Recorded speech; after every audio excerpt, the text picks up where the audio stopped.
What are you doing here?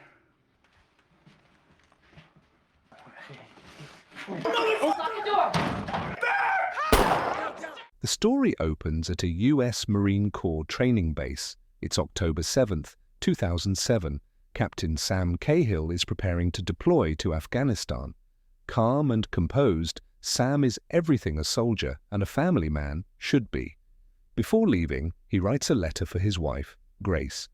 It's a final message, meant to be opened only if he doesn't return. He hands it to his superior, hoping it never needs to be delivered. At home, Sam is a loving husband and proud father to two young daughters, Isabel and Maggie. His wife Grace is warm, devoted, and grounded in the life they've built together. But there's a shadow in the family, Sam's younger brother, Tommy. Just released from prison after serving time for armed robbery, Tommy is impulsive, reckless, and often at odds with everyone, including himself. Grace prepares a small dinner to welcome Tommy back and quietly brace for Sam's departure. The tension at the table is palpable, especially when their father, Hank, a hardened Vietnam veteran, praises Sam's military service while calling Tommy a disgrace. "Your brother's a hero," he growls. The dinner ends in anger, with Hank storming out and Tommy left wounded. Once again, the family failure. Be safe over there, all right? That night, Sam shares one final moment with Grace. He removes his wedding ring, and she threads it through a chain, wearing it close to her heart. "I love you," she tells him. "Come back to us."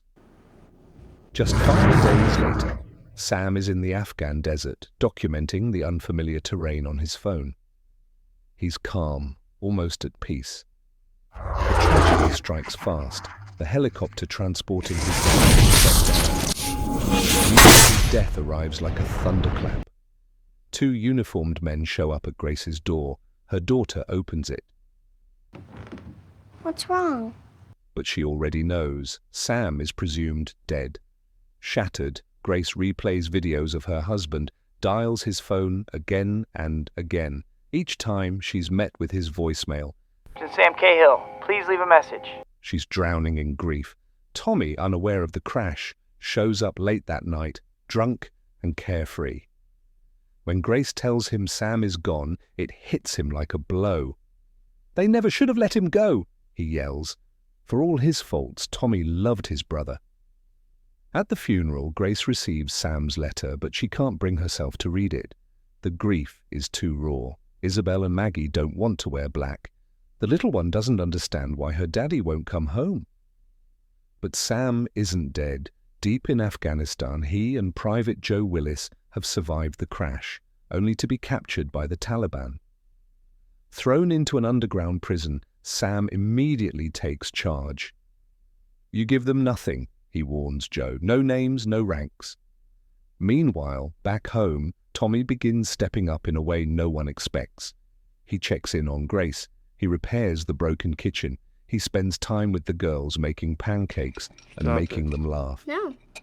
Grace, initially skeptical, begins to see a gentler side of Tommy. What are you He's doing? trying to change, but Sam and Joe are suffering, starved, beaten, and mentally tormented. You remember what I told you? No information. You give them nothing. You give them nothing, Private. Yeah. Grace, meanwhile, begins to feel something strange, a sense of connection to Tommy. One night, they share a moment, memories of their younger days, a lingering glance, and then a kiss. But Grace pulls away. "I can't," she says. They both know the line they almost crossed. In Captivity, things grow darker. The Taliban execute a man in front of Sam and Joe. Their captors demand a message for America. When Joe cracks and reveals Sam's identity and details about his family, the Taliban decide one of them must die. They hand Sam a metal rod. "Kill him, or we'll kill you both." Sam refuses. At first. But when they threaten his daughters by name, everything changes. With a scream of desperation, Sam beats Joe to death. It's filmed. His soul shatters. 2 months pass. Then finally, American troops storm the camp.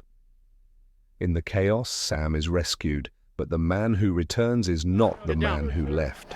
Grace receives the news. Sam is alive. The family rushes to greet him at the airport. The girls beam with joy. Grace breaks down in tears, but Sam is distant, cold, haunted. At home, he sleeps in silence, stares into space, barely touches Grace. The warmth is gone. When he learns about the kitchen renovation and Tommy's help, his suspicions grow. "Did you sleep with him?" he asks Grace. "Did you?" She swears nothing happened, but Sam is convinced they betrayed him. Even at the ice rink with his daughters, Sam can't relax. He watches Tommy laughing with them and feels replaced. Meanwhile, Private Joe's widow visits. She's angry, confused. Why did Sam survive while her husband didn't? Sam lies. "I didn't see him die." The guilt is unbearable. Sam's paranoia worsens. One night, he rearranges glasses with military precision while holding a pistol. He's unraveling. Later, he visits his command and begs to return to Afghanistan. "No one here understands me," he says. At Maggie's birthday party, the tension explodes. Isabel is jealous. When Sam pops her balloon, she screams, "Why didn't you stay dead?" Mom wants Uncle Tommy instead. The silence that follows is suffocating. That night, Isabel admits to Grace that she lied. "I just don't like Dad. I want Tommy instead." Maggie agrees. Sam sits alone, staring into space. "Did the girls say their prayers?" he asks. Then out of nowhere, he begins smashing the kitchen Tommy helped rebuild. "I survived for this? For what?" Grace begs him to stop. "I love you, Sam. Please."